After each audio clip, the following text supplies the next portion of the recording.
Kisah Al-Barah bin Malik Al-Ansari. Umar bin Khattab pernah berkata, "Janganlah kalian menunjuk Al-Barah menjadi amir dalam pasukan muslimin, karena dikhawatirkan ia dapat mencelakakan tentaranya karena ia ingin terus maju." Al-Barah bin Malik Al-Ansari mempunyai ciri-ciri rambutnya berantakan, badannya kurus, tulangnya kecil, gesit, dan sulit dilihat.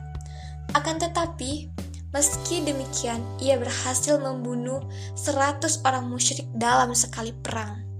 Selain orang-orang yang berhasil dibunuhnya dalam perang-perang yang diikutinya bersama para pejuang, dia adalah orang yang gagah berani dan pantang mundur.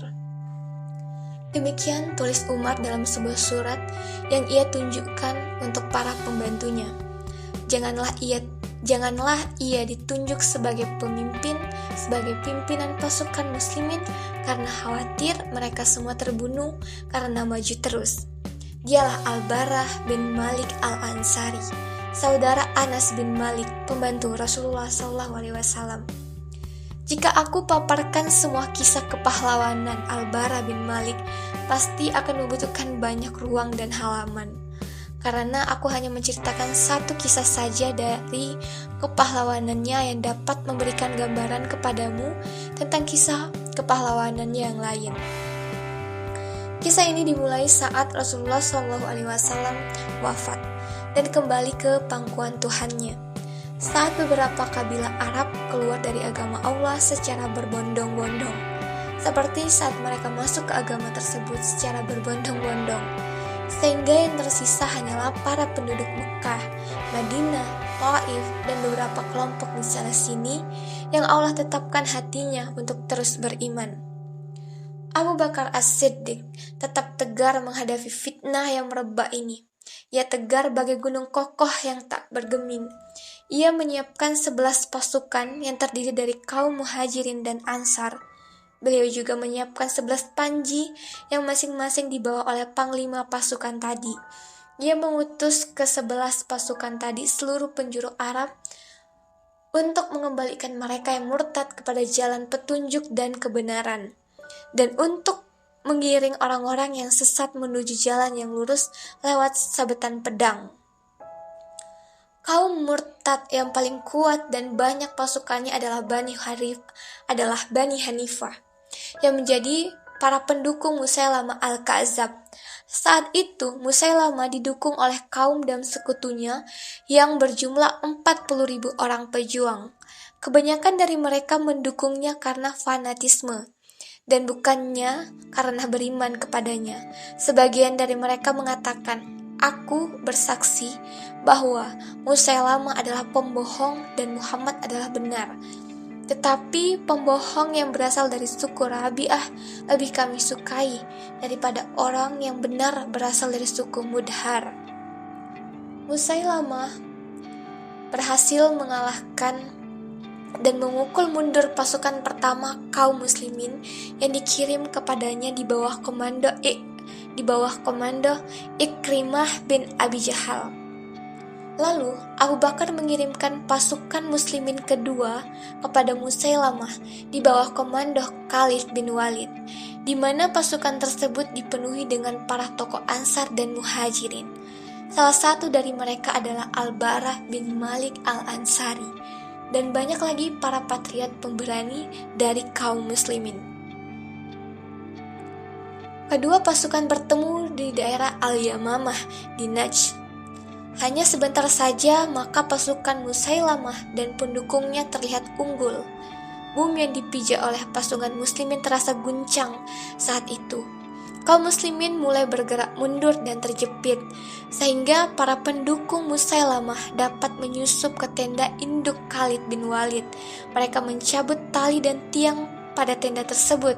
Bahkan mereka hampir saja membunuh istri Khalid, kalau saja tidak ada seorang dari pasukan muslimin yang melindunginya. Ketika itu, kaum muslimin merasakan bahaya yang begitu besar. Mereka menyadari bahwa bila mereka sampai kalah oleh Musailamah, maka Islam tidak akan berdiri tegak lagi dan Allah Subhanahu wa Ta'ala tidak akan pernah disembah lagi di Jazirah Arab. Khalid langsung bangkit menuju pasukannya. Ia mulai mengatur kembali pasukannya. Ia mendahulukan kaum Muhajirin di pasukan depan dan Ansar di belakang, dan ia menempatkan orang-orang Baduy di barisan tersebut. Khalid juga mengumpulkan anak-anak yang berasal dari satu bapak dengan satu panji, agar ia dapat mengetahui musibah yang menimpa setiap regu dalam peperangan ini, dan juga agar ia tahu dari sisi mana kaum muslimin diserang. Maka terjadilah perang di antara dua kubu yang begitu hebatnya. Kaum muslimin belum pernah menjalani peperangan yang begitu dahsyat seperti ini sebelumnya. Kaum Musailamah telah berdiri dengan congkaknya di medan perang, seolah mereka bagai gunung yang tak bergeming, dan mereka seolah tidak peduli akan banyaknya korban yang mereka terima. Dan kaum muslimin saat itu didukung oleh para pahlawan yang bila dikumpulkan dalam tulisan, maka akan menjadi sebuah kisah kepahlawanan yang menarik. Terdapat di sana Sabit bin Qais, pembawa panji Al-Ansar yang telah menyiapkan peralatan kematian, kain kafan, dan menggali sendiri kuburan untuk dirinya. Ia masuk ke dalam lubang yang digalinya tersebut sehingga mencapai separuh dari betisnya. Ia berdiri tegak dalam posisinya itu. Ia berjuang mempertahankan panji kaumnya sehingga ia binasa dan menjadi syahid. Ada lagi Said bin Khattab, saudara Umar bin Khattab radhiyallahu anhu, yang menyuruh pasukan muslimin, "Wahai semua manusia, gigitlah kuat-kuat geraham kalian. Seranglah musuh kalian dan terus maju tanpa mundur. Wahai semua manusia, demi Allah, aku tidak akan berkata apapun lagi setelah ini sehingga Musailamah dapat dikalahkan atau hingga aku berjumpa Allah dan aku akan bersaksi di hadapannya." Kemudian ia mulai menyerang musuh dan terus berperang hingga tewas. Ada juga Salim, budak Abu Huzaifah, yang membawa panji kaum Muhajirin. Kaumnya khawatir akan kelemahan fisik dan rasa takut yang dimilikinya, sehingga kaumnya berkata kepada Salim, "Kami khawatir kita akan diserang dari arahmu." Salim menjawab, "Jika kalian diserang musuh dari arahku, maka seburuk-buruknya penjaga Al-Quran adalah aku." Kemudian Salim menyerang para musuh Allah dengan begitu beraninya sehingga ia tewas. Akan tetapi, semua pahlawan tadi masih kalah dibandingkan kisah kepahlawanan Al-Barrah bin Malik radhiyallahu anhu. Hal itu karena saat Khalid melihat perang berkecamuk dengan begitu dahsyatnya, ia menoleh ke arah Al-Barrah bin Malik sambil berkata, "Seranglah mereka, wahai pemuda Ansar." Maka Al-Barrah pun melihat ke arah kaumnya dan berkata, "Wahai kaum Ansar, janganlah salah seorang pun di antara kalian berpikir untuk kembali ke Madinah. Tidak ada lagi Madinah bagi kalian setelah hari ini. Yang ada hanyalah Allah saja dan surga." Kemudian Al-Barrah dan kaumnya membawa panji mereka untuk menyerang kaum musyrikin, dan ia terus menyerang membuka barisan lawan. Ia menebaskan pedangnya di leher para musuh. Para musuh Allah sehingga Musailamah dan pendukungnya terjepit. Mereka mundur ke sebuah taman yang terkenal dalam sejarah dengan sebutan Hadikatul Maut, yaitu taman kematian, karena banyaknya korban yang mati di hari itu. Hadikatul Maut ini adalah sebuah bidang yang luas dan memiliki tembok yang tinggi. Musailamah dan ribuan tentaranya menutup gerbang-gerbang taman tersebut. Mereka semua berlindung dengan tembok-tembok tinggi yang ada di dalamnya, dan mereka menembakkan anak panah mereka dari dalam taman tersebut sehingga anak panah tersebut bagaikan hujan yang turun dengan deras bagi kaum muslimin. Saat itu majulah sang pejuang Islam yang gagah berani bernama Al-Barrah bin Malik sambil berseru, "Wahai kaumku, taruhlah aku di alat pelempar dan arahkanlah ke arah para pemanah itu. Lemparkanlah aku ke dalam taman dekat gerbangnya. Karenanya, bila aku mati syahid, maka aku akan membuka gerbang taman untuk kalian." Dalam sekejap, Al-Barrah bin Malik telah duduk di atas alat pelempar, Dia adalah seorang yang berbadan kurus, maka para pejuang yang lain mengangkat dan melemparkannya ke dalam hadikatul maut di antara ribuan pasukan Musailamah. Maka turunlah Al-Barrah di pihak musuh seperti kilat menyambar. Ia terus menyerang mereka di depan gerbang taman, dan ia berhasil membunuh 10 orang dari mereka dan berhasil membuka gerbang. Dan ia mengalami lebih dari 80 luka panah dan sabetan pedang karenanya. Maka kaum muslimin langsung merengsek ke arah hadikatul maut dari seluruh penjuru pagar dan gerbangnya.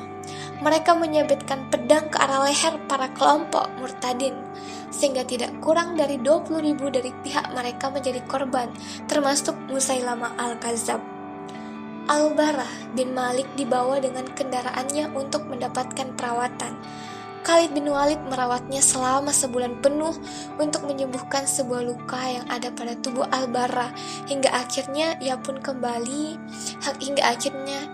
pulih kembali. Dengan keberanian Al-Barrah, pasukan muslimin meraih kemenangan telak. Al-Barrah telah mengorbankan semangatnya untuk mendapatkan kesyahidan dalam peristiwa hadikatul maut. Ia terus mengikuti perang demi perang karena ingin mewujudkan cita-citanya yang tinggi itu dan karena rindu kepada Nabi SAW. Sehingga pada hari penaklukan kota Tustar di negeri Persia saat itu dibantengi dengan salah satu benteng yang terletak di dataran tinggi. Kaum muslimin telah berhasil mengepung mereka dengan begitu ketatnya. Saat pengepungan tersebut berlangsung cukup lama dan pihak Persia sudah merasa semakin terjepit, maka mereka membuat rantai besi yang mereka ulurkan dari pagar benteng tersebut. Di ujung rantai digantungkan penjepit yang terbuat dari baja yang disusut api sehingga lebih panas dari batu bara. Penjepit itu berputar mengenai tubuh kaum muslimin dan mencomot tubuh mereka. Pasukan Persia mengangkat tubuh kaum muslimin yang terkena jepitan tadi ke atas, baik dalam keadaan mati maupun sekarat.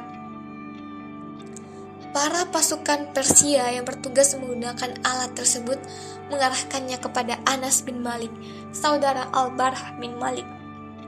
Begitu melihatnya, Al-Barrah langsung melompat ke arah tembok benteng dan meraih rantai yang telah mengambil tubuh saudaranya.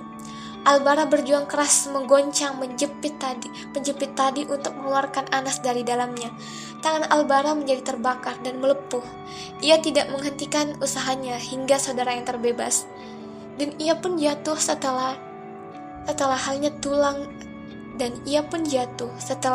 tulang yang tersisa dari tangannya tanpa daging sedikit pun. Dalam peperangan ini, Al-Barrah bin Malik al-Ansyari berdoa kepada Allah agar ia diberikan mati syahid, dan Allah mengabulkan permohonannya. Dan Al-Barrah akhirnya mati sebagai seorang syahid yang amat rindu dengan perjumpaannya dengan Allah Subhanahu wa Ta'ala. Semoga Allah Subhanahu wa Ta'ala menyinari wajah Al-Barrah bin Malik di surga dan membuat dirinya tenang dengan kehidupan bersama nabinya Muhammad SAW.